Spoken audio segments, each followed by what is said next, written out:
नमस्ते दोस्तों। आज के बुधवार के YouTube चैनल के अंदर आपका हार्दिक स्वागत है। दोस्तों, आज मैं एक सब्जेक्ट पे बात करने वाला जिसका नाम है हमेशा के लिए सफल इंश्योरेंस एजेंट बना रहने के लिए क्या करना चाहिए। दोस्तों, इंश्योरेंस लाइन में सफल होना एक बहुत महत्व की बात है और सफल होने के लिए बहुत से लोग बहुत कोशिश करते हैं, लेकिन इस लाइन के अंदर जो एट्रिशन रेट्स इसको बोलते हैं कि जो लोग इस लाइन को जोड़ते हैं और छोड़ देते हैं उसका रेशियो बाकी लाइनों से भी ज़्यादा है। क्योंकि इस लाइन में अगर सफल होना है तो शिस्तबद्ध काम करना पड़ेगा और अगर सफल बने रहना है और उत्तरोत्तर प्रगति करते रहना है तो इंश्योरेंस एजेंट में एक आदत हमेशा के लिए डालनी पड़ेगी और ये आदत है लिस्ट बनना। और दोस्तों, अगर हम लिस्ट बनाते रहते हैं, एक्चुअली जनरली मैंने देखा है कोई भी इंश्योरेंस एजेंट होता है, कोई भी एजेंट आदमी इंश्योरेंस एजेंसी लेता है, उसकी जनरली जो पहचान वाले करीबन 100, 200, 300 पहचान वाले, और फिर ये एजेंसी लेता है और उसके बाद उसको लगता है कि मैं सभी को बात भी करता है। अभी समझो 300 लोग उसके जानने वाले हैं, लेकिन अगर उसने लिखा नहीं है तो उसके लिए तो 100 ही है। 100 लोग जानते हैं कि 100 लोग उसको याद आते हैं, बाकी 200 लोग को भूल जाते हैं। तो देखिए, दिमाग की एक खासियत देखिए कि अगर लिखा हुआ है तो आपको जरूर याद आएगा और लिखा नहीं है तो भूल जाएंगे। तो 100 लोग अभी उसके पहचान में है, अगर लिखा नहीं है तो मैं गारंटी बोलता हूँ अगर लिखेगा ना तो उसके 300 निकलेगा और नहीं लिखा है तो 100 ही निकलेगा। अभी 100 लोग पहचान वाले 100 के 100 लोगों को अप्रोच करता है इंश्योरेंस के लिए और उसमें से कुछ 30-40 लोग ले लेते, 30-40 लोग उसको खुला ना बोल देते, भाई आज से हमारे साथ तुम आना मत, कोई रिश्ता मत रखना। क्योंकि मैंने भी ये देखा हुआ है, कुछ लोग तो मुझे पहले ही दफे बोले जैसा इंश्योरेंस एजेंसी लिया तो देख आज से अपना रिश्ता खत्म, क्योंकि उनको मालूम है आज नहीं तो कल पॉलिसी लेगी। तो कुछ लोग टालते रहते और फिर बचे हुए 30-40 लोग हैं वो हमारे से कंटाल गए और हम उनसे कंटाल गए। और ऐसी पोजीशन में हर एक को लगता है मैं एजेंसी छोड़ू, इसमें कुछ कस ही नहीं, इसमें कुछ निकल ही नहीं रहा, गन्ने का जूस निकल चुका है। तो दोस्तों, हमेशा आप देखना गन्ने वाला होता है ना, वो नया नया गन्ना डालते रहता है मशीन के अंदर तो जूस निकलते रहता है। एक गन्ने को 2-3 दफे डाल देता है, फिर उसको मालूम है उसका कुच्चा निकल गया है तो फिर उसको फेंक देता है और नए गन्ने डालते हैं। वैसे ही हमारे पास रोज नए लोग होने चाहिए। अभी आप बताएंगे कि रोज नए लोग कहाँ से लाए। और दोस्तों, उसके लिए हमें एक काम करना पड़ेगा। जिनको भी हम मिले, फॉर एग्जाम्पल आपने किसी को मिले और उसने पॉलिसी ले लिया, 2 तरीके हों, या तो पॉलिसी लेगा या तो पॉलिसी नहीं लेगा।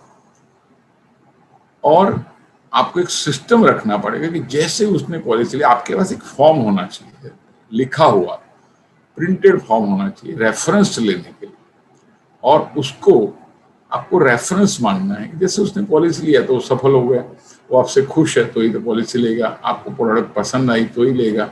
आप उसको बता सकते हैं कि सर आपको, भाई साहब आपको ये पॉलिसी अच्छा लगा, मेरी सर्विसेज आपको अच्छी लगी, को क्या लगता है आपके कुछ खास लोगों को भी ये सर्विस दी जाए तो कैसा रहेगा, उनको भी आपको थैंक यू बोलेंगे, बोलिए। और हर एक के पास 2 या 3 खास लोग जरूर होते हैं।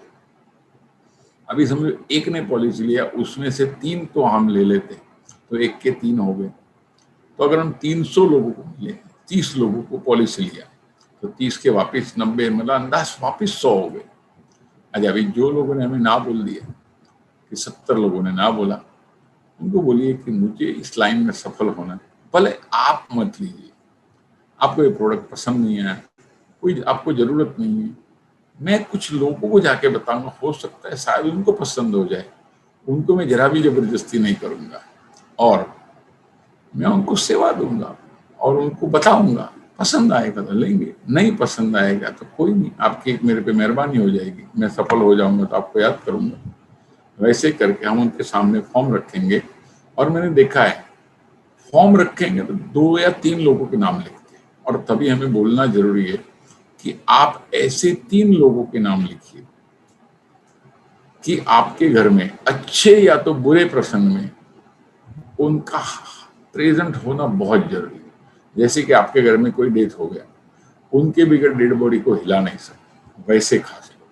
या तो आपके घर में कोई शादी है, कोई अच्छा प्रसंग है, तो उनके हाजिरी के बगैर हो नहीं, मतलब उनको रुकना पड़ेगा उनके आने तक, ऐसे लोगों के नाम लिखिए। और एक तरीका है, एक्चुअली हम जब इंश्योरेंस लेते हैं ना तो हमारी LIC हमें एक मदद करती है कि आप एक में से 10 नाम कर सकते हो।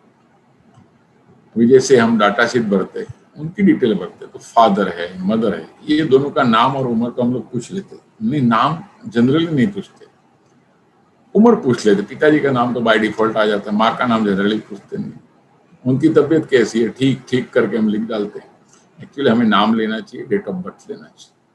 अगर नाम और डेट ऑफ बर्थ ले लिया तो हम उनको विश कर सकते हैं। उसके बाद आता है स्पाउस, तो स्पाउस भी एक ही होता है। नॉमिनी के लिए हम लोग नाम लेते हैं लेकिन डेट ऑफ बर्थ लेना भूल जाते हैं, तो डेट ऑफ बर्थ लेना चाहिए। उसके बाद उनकी एनिवर्सरी लेनी चाहिए। उसके बाद आता है भाई, तो भाई कितने, अभी हम लोग लिख डालते 3 और उनकी उम्र लिख डालते हैं, 2 या उसकी उम्र लिख डालते, 4 या उसकी उम्र लिख डालते। नहीं, मेरे हिसाब से उनका नाम लिखना चाहिए, हर एक का नाम लिखना चाहिए, हर एक का डेट ऑफ बर्थ लेना चाहिए, हर एक का मोबाइल नंबर लेना चाहिए। और हम मांगेंगे तो लोग दे देते।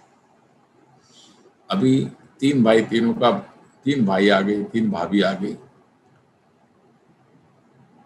मैंने तो फॉर्म इसमें बनाया कि एक आदमी से कम 25 नाम हमें मिल सकते हैं। तो भाई है, भाभी है।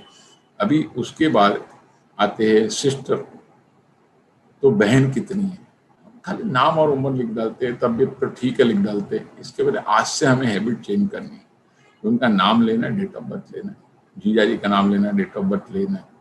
अभी 3 बहन, 3 जीजाजी, 3 भाई, 3 भाभी, अभी 12 लोग हो गए।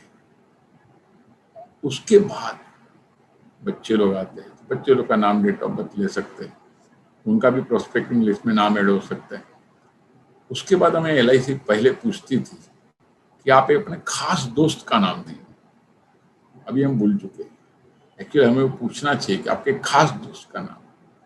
पूछेगा क्यों पूछ रहे, बोले देखिए कभी भी कोई आदमी का कांटेक्ट नहीं हो पा रहा है, कभी कोई इमरजेंसी, कहीं कोई क्रिटिकल सिचुएशन, किसको कांटेक्ट करे, तो खास दोस्त का नाम लिखना जरूरी। तो उसका नाम, date of birth, mobile number ले सकते हैं। उसके बाद और एक चीज है कि फैमिली डॉक्टर, पहले पूछा जाता था, कॉलम होता है लेकिन कुछ लोग नॉन इन पर्टिकुलर लिखते थे।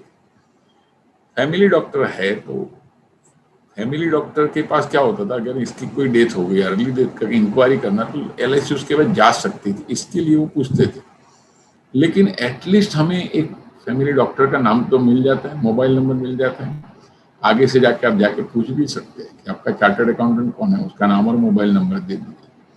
दोस्तों, अगर इस लाइन को सिस्टमेटिकली, थोड़ा शिस्त चाहिए, थोड़ा शिस्त, अगर सिस्टमेटिकली कोई भी आदमी ने जिसने पॉलिसी लिया, उसका अगर डाटा सही तरीके से लिया जाए और सही तरीके से वो डाटा को हमारे प्रोस्पेक्ट बुक में ऐड किया जाए, और मैं सच बताऊं, अगर जो डाटा प्रोस्पेक्ट बुक में ऐड नहीं किया तो वापिस ये डाटा उधर का उधर ही रह जाएगा। और प्रोस्पेक्टिंग बुक में ऐड कर दिया, फिर आपको पता चलेगा कि मैं इसको कांटेक्ट कब किया, पहली कांटेक्ट डेट उस बुक में डालना बहुत जरूरी है।